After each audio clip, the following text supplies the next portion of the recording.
Good morning, everyone. So today's video is a continuation of my last video. We discussed about introduction of HRM, what HRM is all about. We discussed about scopes of HRM, objective of HRM. Now again comes the very important topic of HRM, that is functions of HRM. As through the chart you can see, there are basically two functions of HRM, right? First one is managerial function. So today we will be discussing on this managerial function only. In my next video, I will be talking about operative functions. All right. So if we talk about managerial functions means what? What all functions managers have to perform, right? First one is planning. What do we mean by the term planning? Actually, planning is a predetermined course of action. It is a process of determining the organizational goal and formulation of policies and program for achieving them.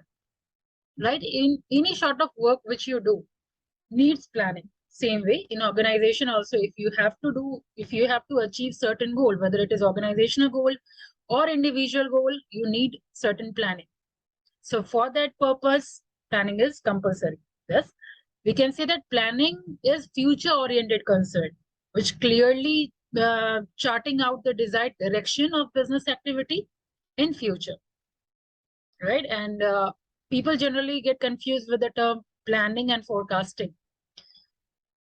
Forecasting is just one of the important element in the planning process, right? Other functions of managers depend on planning function only. Whatever you have planned, accordingly, you will do organizing. Accordingly, you will be do directing. Accordingly, you will be doing controlling. Okay, so whatever we are forecasting and whatever we are, we can say it is a predetermined course of action. All right. Now, switching to second function of second managerial function, that is organizing. So organizing as a term itself, it clarifies that it is a process by which structure and allocation of jobs are determined. Right? Here we are doing structuring, we are allocating the job. Thus, organizing involves giving each subordinate a specific task. Right? We are allocating certain tasks to the subordinate. We are establishing departments. Right? We are delegating authority, means we are giving authority to the subordinate. We are establishing channels of authority, means to say who will be reporting to whom.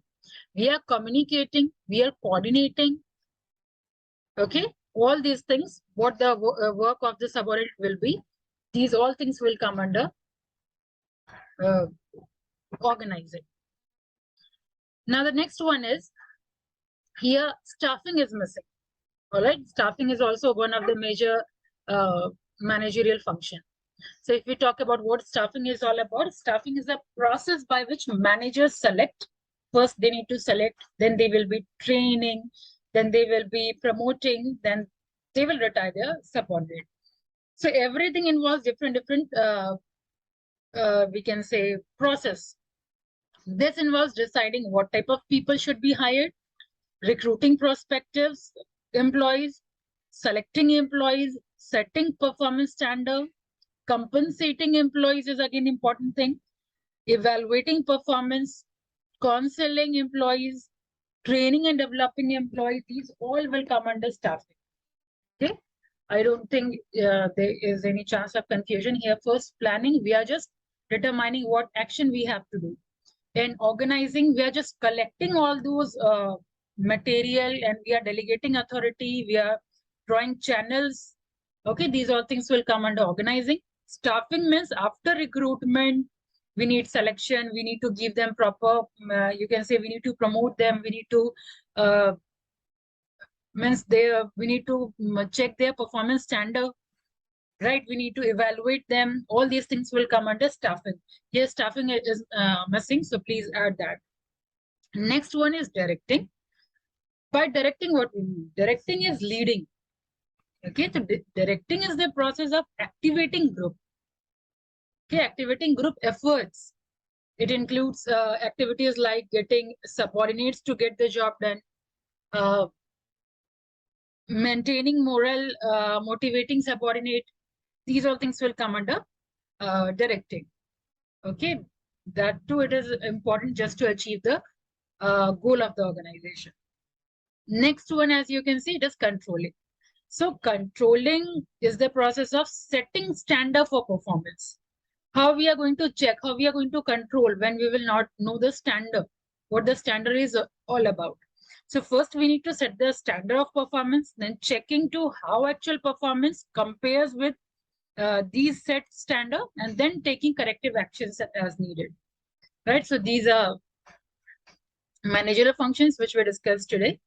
In my next video, you will see me discussing these all the terms. Obviously, it will take time.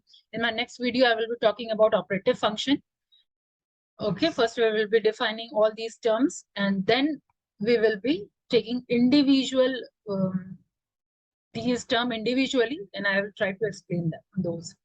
Okay, that's it for today. Thank you. Keep watching.